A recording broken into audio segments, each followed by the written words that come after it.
ne dafa jaar école bi mu def fi un brillant passage et yàlla jël ko ma bëggoon balaa may di wax dara ñu defal ko 1 minute de silence.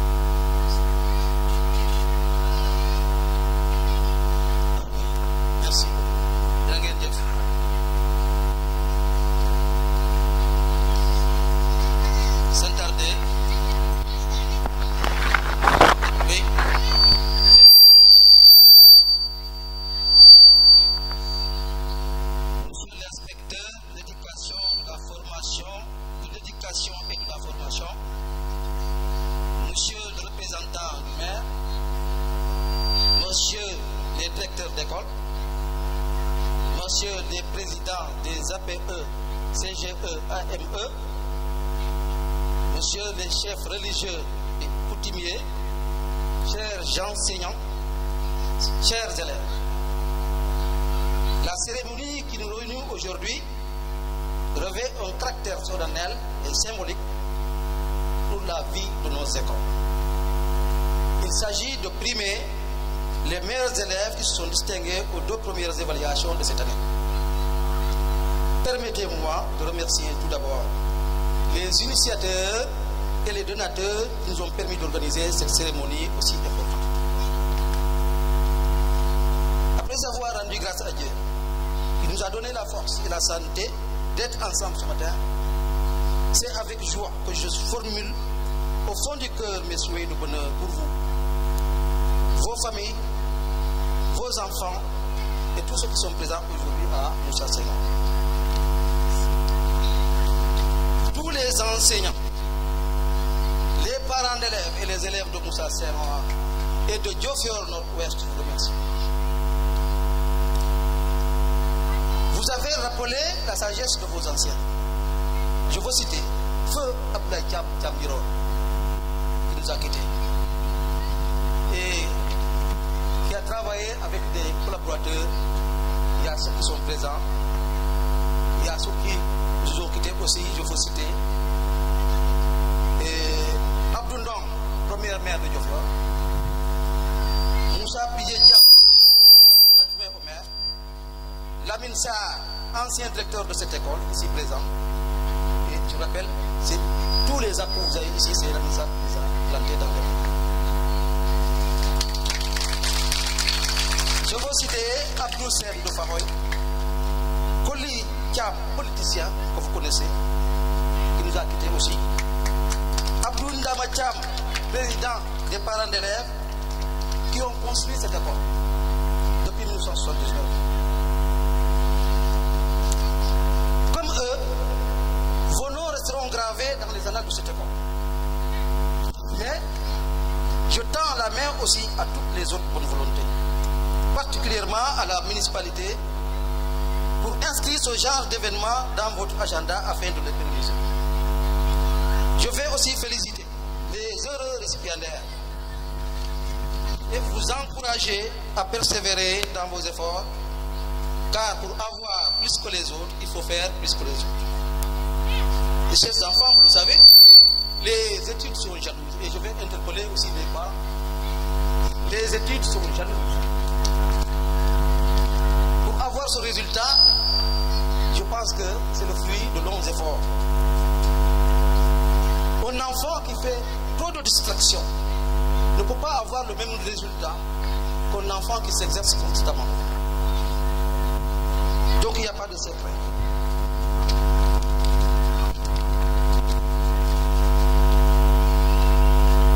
Je vais donc conseiller surtout aux heureux récipiendaires. Je conseille surtout aux heureux récipiendaires de ne plus perdre du temps à la manipulation des portables au détriment de la lecture. La manipulation des portables vous prend trop de temps et ça n'amène rien d'enrichissant à l'esprit. Alors que la lecture, c'est le miroir de toutes les disciplines, même nous enseignants. quand on cesse de lire, nous cessons aussi d'apprendre. Nous cessons même d'enseigner. Sur ce aussi, je veux remercier les CGE et les APE ici présents qui nous ont accompagnés tout au long de chaque parcours. Je fais une mention honorable aussi à tous les enseignants, le DENO, Diofior Nord-Ouest, et une mention. Monsieur l'inspecteur de l'éducation et de la formation de Diofior, monsieur le maire, monsieur le représentant du maire de la commune de Diofior, monsieur l'inspecteur de la formation professionnelle à l'IA de Kaolack, monsieur le chef d'établissement, le délégué de quartier de garage, chefs religieux et coutumiers, enseignants et élèves, chers invités. En ce jour solennel,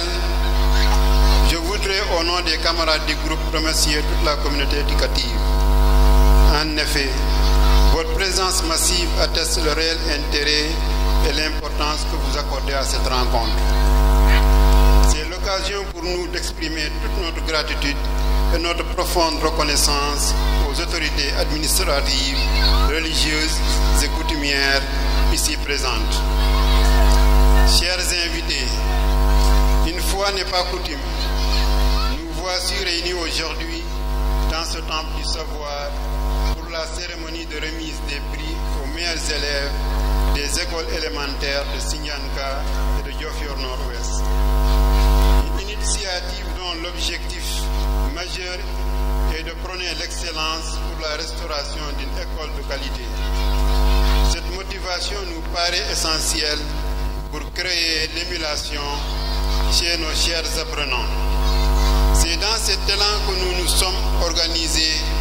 pour contribuer au développement de la commune en général et de notre quartier en particulier. Cette raison fondamentale nous a poussés à nous investir personnellement par un apport financier symbolique en lot de fournitures scolaires destinées aux élèves les plus méritants. Cela pour réaffirmer le slogan « L'école de la communauté, par la communauté et pour la communauté ». L'implication de la communauté dans le fonctionnement de la structure scolaire est un facteur déterminant dans les succès enregistrés, dit-on. Mesdames, Messieurs,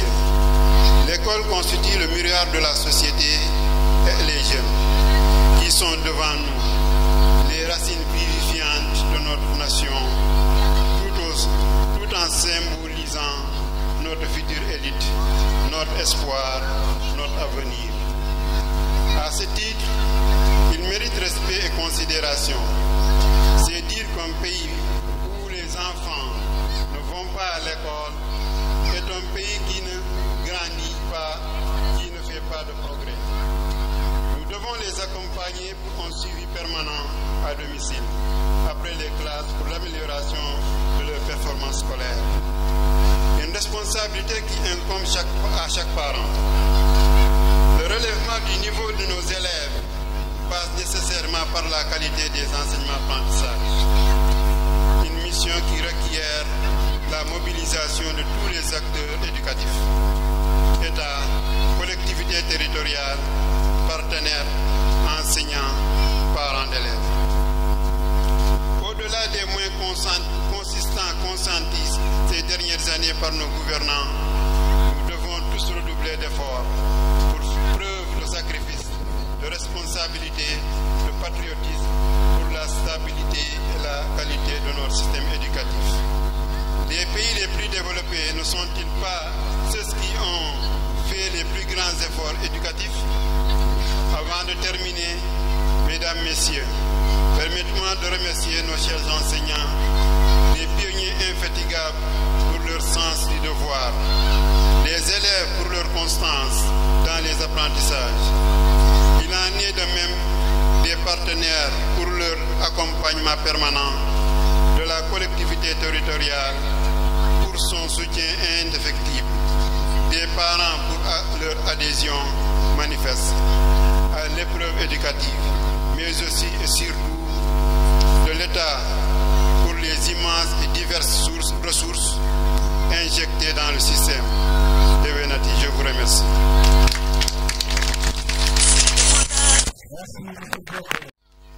Diofior, c'est l'inspecteur de l'éducation et de la formation, les inspecteurs, directeur de l'école de Sidianka, enseignants de Sidianka et de Diofior, l'association des parents d'élèves qui sont ici, délégués de quartier de Sidianka, parents d'élèves, professeurs d'élèves, monsieur l'ancien maire de Diofior, collègue Lamoussar. Monsieur le maire, moo fi waroon a taxaw am empêchement à la dernière minute waaye léegi la doon woote di wax ne wax dëgg fa yàlla lii de moo tax ñëwuma fi waaye suma xel yëpp mu ngi ci organisation di leen nuyu ñëpp di nuyu inspecteur di nuyu directeur di nuyu ñëpp nee na mu ngi souhaité journée bi ngeen di organiser di am réussite bu ngeen ci soxla di rappelé wax ngeen ko sànq wala Sarr moo fi nekkoon directeur jusqu'à 1973 muy adjoint au maire de la commune de Diofior puisque état bi continuité la li ngeen fi gis def na ci lu bari 2014 monsieur le maire Youssou Diom nekkee maire ci la commencé di continuer ñoom lu ñu defoon def liggéey bu am solo Lamine Sarr ñu naw ko lool ci liggéey mu doon liggéey ci au niveau de la mairie parce que xam liggéey bu ko defee nag mënuñu ko bañ a wax di remercier directeur encore une fois wax naa ko ci organiser ci école bi depuis 2015 ñu commencé donc di xalaat école yi Diofior naka la ñu defee pour ñu am ay tur fu ñu taxaw nii tey jii ñu tuddee ko donc Moussa Yandé Senghor Moussa Thiam Moussa Senghor nekkoon ku xarañ ku mën a jàng ku am lu mu doon def ñu am comptabilité bu baax bu mag ñu tuddee ko école ñu doon ñaan rek parents d'élèves di jàngal xale yi waa école bi surtout ñu jàngal école yi kan mooy Moussa Senghor ci discussion bi au niveau de la mairie ñaari nit la ñu waxoon parce que dañu doon confondre ñu ne kan moo jëkk a an baccalauréat Diofior ñenn yi doon wax ne Mamakor la ñenn yi di wax ne Moussa Senghor bu ñu demee ba ci biir bu ñu defee enquête ñu ne Moussa Senghor moo nekk jëkk a nekk bachelier à Diofior moo tax mu am tur gi mu école bi ñu fiy jàng certainement dans 30 ans woy baa ngi ko doon wax sànq di wax na suma doomu jàng doom yi moo ñi dans 30 ans certainement su ñu taxaw di wax lu ñu wax ni tey gi kenn ci ñenn ci ñoom danañu mën a taxaw wax lu ñu wax ni tey parce que l'avenir appartient aux enfants l'avenir appartient aux enfants lépp lu ñu fiy def dañ ko def bi may egg dama fekk fale ñuy wax di nettali histoire aussi loolu itam na beneen facette loo xam xale yi war nañu ko commencé di ko xam di xam histoire du Sénégal di xam histoire du seen terroir parce que déjà nguur gi def na tracé na ko nee na compétence transférée l'éducation étant donc une compétence transférée war nañu ko boole ci ñu gën a jàngal xale yi gën leen jàngal histoire du seen terroir gën leen jàngal seen histoire département seen histoire nationale voilà donc loo xam ne mën nañu ko yëpp absence monsieur le maire du lu ko neex mais dafa amul jëm fu ne mu nga fa waaye fu ñu taxaw fi ñu tey di moo fi waroon a taxaw di remercier ñëpp di remercier parents d'élèves di remercier enseignants yi di remercier inspecteur di remercier ñëpp taxaw ngeen baal ñu wax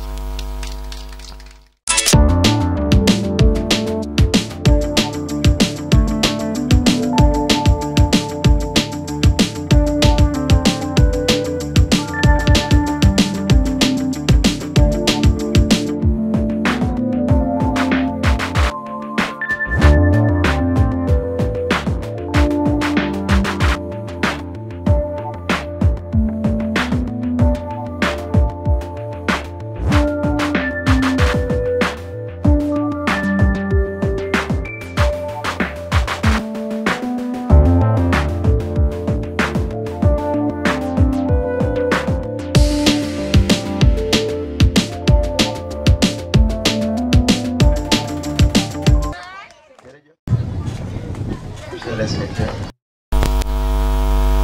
Je devrais dire messieurs les maires, monsieur l'inspecteur, mesdames les directrices, messieurs les directeurs, chers parents d'élèves, chers enseignants. am naa mbégte leer lool toog fi tey ak yéen ci cérémonie bi defe naa ni suñu invité woon inspecteur ñi invité Jean-Jacques Diadiou dinaa ci doon kontaan lool parce que ba ma ñëwee ba tey gis naa fi ma waa Diofior teg te mën naa wax ni doomi Diofior la ndax wax dëgg yàlla won ngeen ma ko. Monsieur le maire Sarr ki njëkk jël kàddu gi nee na bokk nga ci ñi nga xamante ni ñoom ñoo jiw garab yi damay fàttali ne tey 5 juin mooy journée mondiale de l'environnement.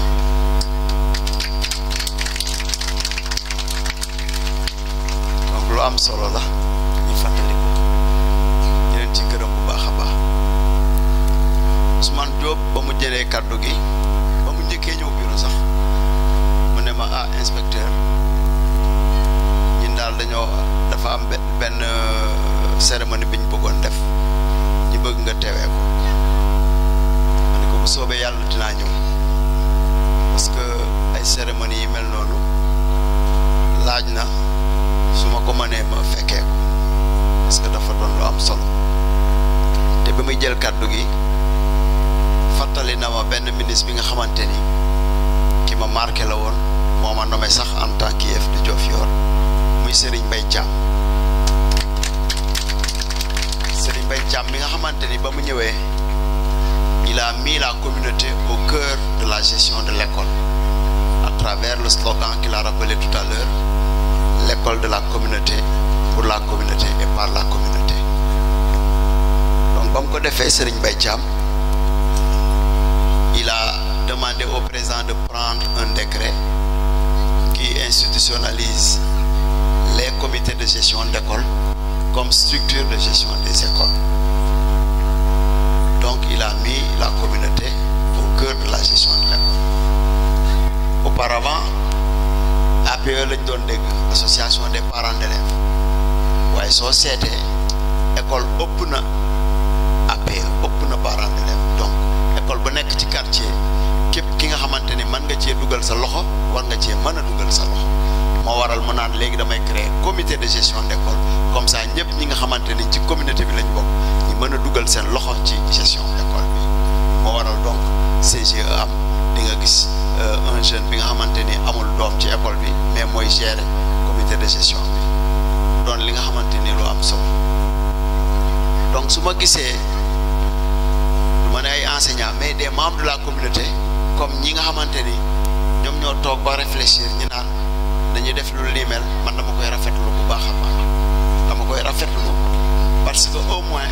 wane nañu ni ils sont des acteurs de développement wane nañu ni école bi gis nañu njëriñam parce que loolu moo tax ñi am lu ñuy dimbalee seeni doom yi tey nga xamante ni ñoom la ñuy ñëw récompenser tey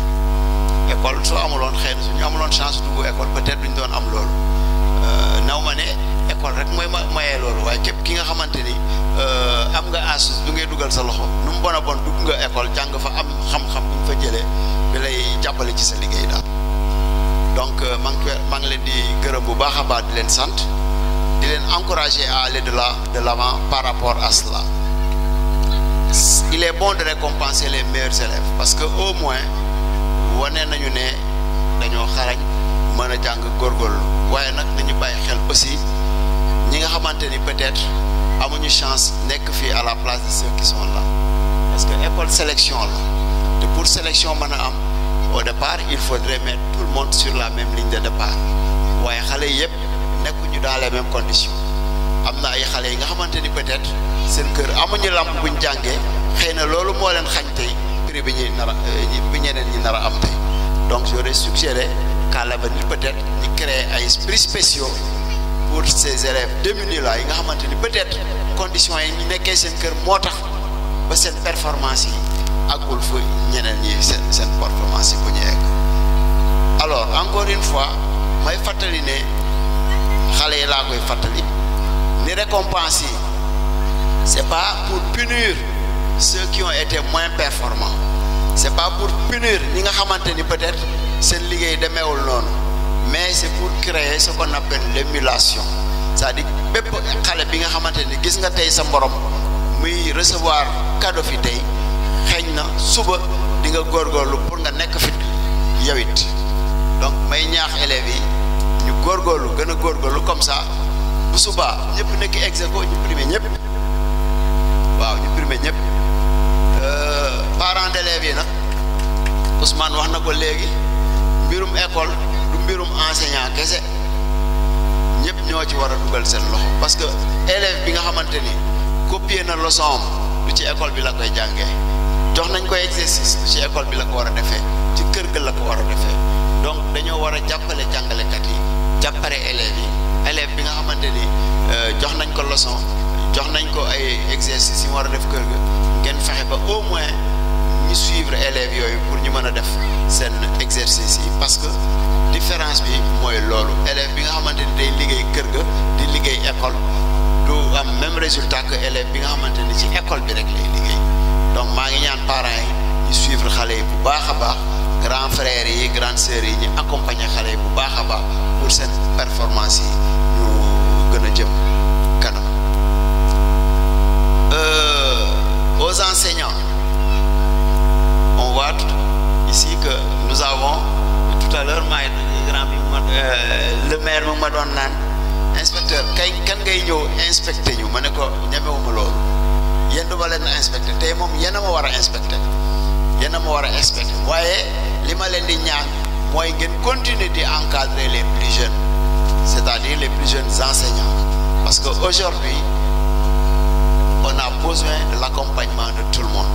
C'est pourquoi j'encourage les enseignants li nga xamante ni donc da ngeen ko doon def benn yokk leen bi ñaar parce que parents d'élèves yi lu ñu góorgóorlu yéen a gën a am wàll ci éducation xale yi ci instruction xale yi donc maa ngi leen di jaan gën a góorgóorlu ngeen doon ay royukaay parce que enseignant je parle sous le contrôle de nos devanciers là yi nga xamante ni fépp fu ñu jaar ils étaient des références. Enseignant c'était un phare, l'enseignant c'était un phare, mais tey soo génnee ci soo liiree fait divers yi enseignant yi rek lañ fay gis enseignant yi rek donc il nous revient véritablement de soigner notre image ñun ñoo war a def pour ñu retrouver place bi nga xamante ni moom la ñu amoon ci askan bi te loolu ci liggéey bi la ci la bonne image que nous rendons à la société. Vraiment maa ngi gërëm bu baax a baax encore une fois les initiateurs de ce projet di gërëm ñëpp maa ngi leen di sant di leen gërëm. Je pense qu'on s'est bien compris, monsieur l'inspecteur. Abuga nu moju comprendre que te leyna taxu te leya olof message pour te wan i comprendre nen ino tout et que te leyna awa anu leyna tubab nda pour agi aye mofna parents d'élèves que surtout pour faire bien passer le message il a préféré se prononcer en wolof, j'espère. Et merci encore une fois. Sans plus tarder, nous allons procéder à la remise des prix aux meilleurs élèves. Et nous allons commencer à partir de la classe de CI. En tant qu'acteur de l'éducation, particulièrement je salue vraiment les initiateurs. Parce que il y en a qui sont venus chez moi. Il s'agit de... Comment ça s'appelle encore Thiam. Il y a Suleiman Thiam et Elhaj Diouf qui n'est pas là. Lorsqu'ils m'ont parlé vraiment du projet, je leur ai dit que je suis avec eux. Oui, je ne sais pas.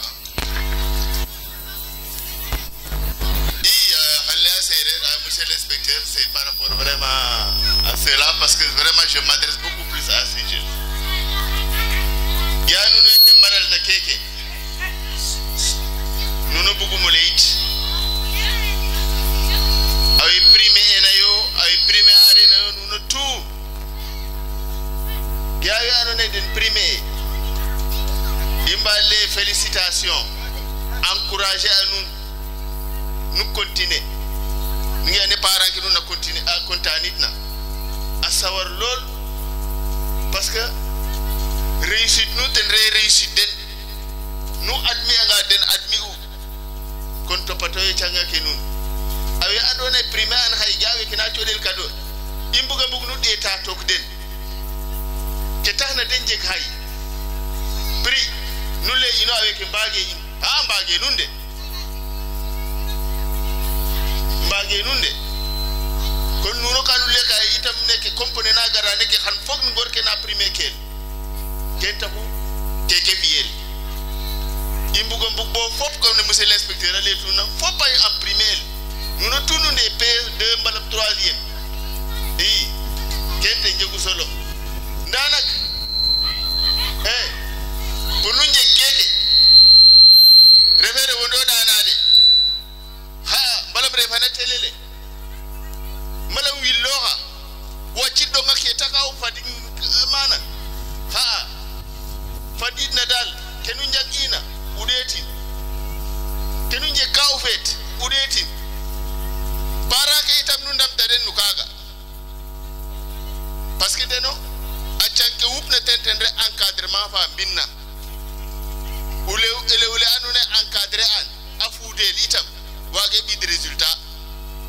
xuge na meke ta xay jeg résultat ke ulam dangan bindum a jega nu ka baraka ten ndam tan maga na ele na xajela fudel det kan topato kan nu ka derena mais bid résultat. Donc, cérémonie qui est d'importance d'elle. Donc, monsieur Diadou, je ne sais pas si vous avez compris, vous avez deviné à peu près ce que je voulais dire, mais je m'adressais vraiment aux parents et aux récipiendaires. Merci beaucoup. Nous avons organisé ou non à organiser. Diofior a une éducation of une priorité depuis. Résultat que it ino ga aden ndiki naga weke andone den dete ndiki ine ngedana nun det bo baga il fouf et inspecteur du fala fuk nak volonté yo de achan mom jege secret jabu jangare iyo god kimten yam école fe mom souvenir from Makarov et elle a gâté na waga on met tout ton livre direct sur la area dine adam bon sans plus tarder nous nana ke monsieur Sara lena doyen ça et kon imba chodi al binne dewek cérémonie fait en l'occurrence monsieur l'inspecteur de l'IF de Diofior jërëjëf may delu di sant di gërëm donateurs yi ñi xamanteni ñom ñoñu may possibilité bi pour ñu primer xalé yi tay ma ngi leen di gërëm bu baaxa baax di gërëm jangale kat yi nga xamanteni ñom ñoy yoron xalé yi les élèves qui se sont illustrés aujourd'hui may féliciter comme ngeen ko défé particulièrement l'élève Ndeye Khady Diatta mi nga xamanteni ci essai bi ñu organisé won fi ci centre bi mom mo nekkon première sank ma ngi don waxtaan ak sama natango bi inspecteur Diouf parce que nous avions fait une remarque danaka sur 3 prix qui ont été distribués pour chaque cours les 3 ou les 2 sont allés aux filles.